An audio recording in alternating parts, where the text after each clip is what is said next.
अहबाब, ये तो सिर्फ सरकारी कर्मचारियों की बात है। देश की टोटल वर्कफोर्स का ये 8-9% हिस्सा भी नहीं है। 90% लोगों के पास तो कोई सुरक्षा कवच है ही नहीं।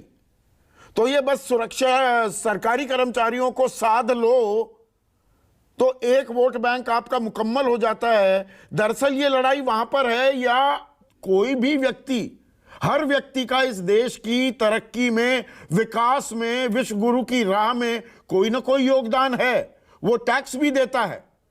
64 से 66% जीएसटी कलेक्शन 1.5 लाख करोड़ की जो है वो गरीब गुरबे की जेब से जाती है।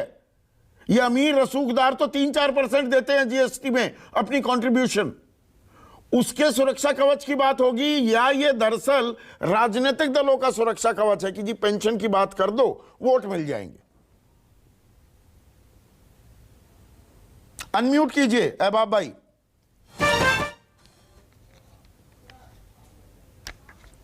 हेलो। हाँ, अब आ रही है आवाज। जी संदीप जी, हम तो पहले से कह रहे थे बात कर लीजिए। अब पृष्ठभूमि जरा बना दूं।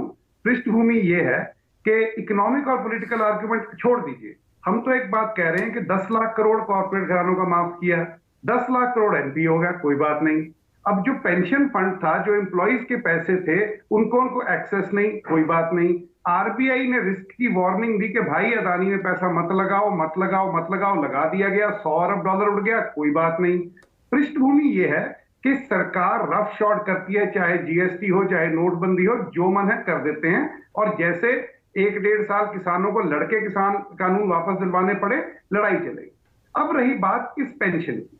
सर बात यह है कि जब लोगों को यह दिख रहा है कि हमारा पैसा जो है वो ऐसे लुटाया जा रहा है, एक दुनिया के किसी व्यक्ति को, एक व्यक्ति को दूसरा सबसे अमीर व्यक्ति बना दिया जाता है, और फिर जब पता लगता है उसके बाद फिर उसकी मदद की जा रही है और आरबीआई की चेतावनी के बावजूद की जा रही है, तो पृष्ठभूमि तो साफ है।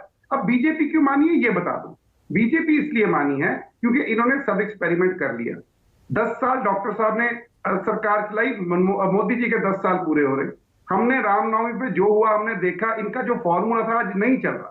ये जो फॉर्मूला देश भर में चलाते हैं कि लोगों को लड़ा लो, जड़ा लो, अब हमारी वोट बैंक पक्की रहेगी, वो नहीं चल रहा। अब ये नए नए रास्ते ढूंढ रहे हैं। अब हिपोक्रेसी की आप चरम सीमा देखिए, कांग्रेस लागू करती है, बाकी के दल समर्थन करते हैं।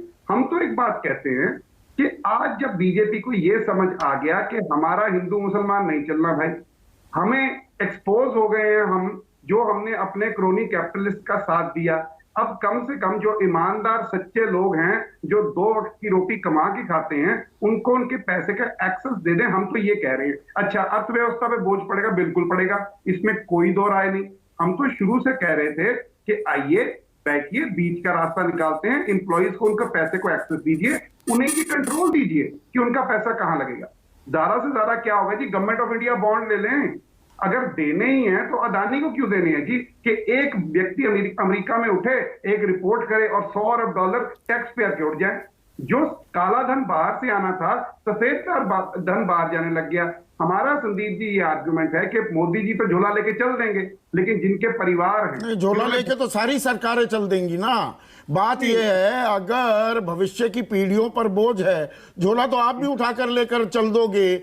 आपका जो ये बैडमिंटन का खेल चल रहा है केंद्र और विपक्षी शासित राज्यों के बीच, आम आदमी, आम कर्मचारी शटलकॉक बनकर रह गया है क्या? उसका मुर्गा बना दिया है आपने। बिल्कुल नहीं सर, हमारे यहाँ तो बैडमिंटन बड़ा खतरनाक शुरू कर रखा था इन्होंने, हमने तो वो बंद किया है। लेकिन असली बात ये है कि ये जो लोगों का पैसा उड़ाने की आदत इन्हें पड़ रखी है ना जी, हम इन्हें अब ये बताना चाहते हैं कि जो 8-9 साल से मनमर्जियां हो रही थी, जो मन किया कर दिया। सर गरीब आदमी माचिस भी लेता है ना तो भी जीएसटी, बड़ा आदमी होलसेल में थोक से किसी और से मंगवा लेता है, उसका बच्चा अगर दूध भी पीता है, लस्सी भी पीता है, तो भी वो जीएसटी देता है। और अगर भूली भांति कोई क्लर्क, कोई चपरासी भी बेचारा कहीं लग जाए तो उसे पेंशन का तो हक है ना सर। हम तो ये कह रहे हैं कि जिसका सुरक्षा कवच मिलनी चाहिए, पर सिर्फ कर्मचारी ही क्यों, बाकी लोगों को भी, सरकार के नुमाइंदे के ही क्यों। अब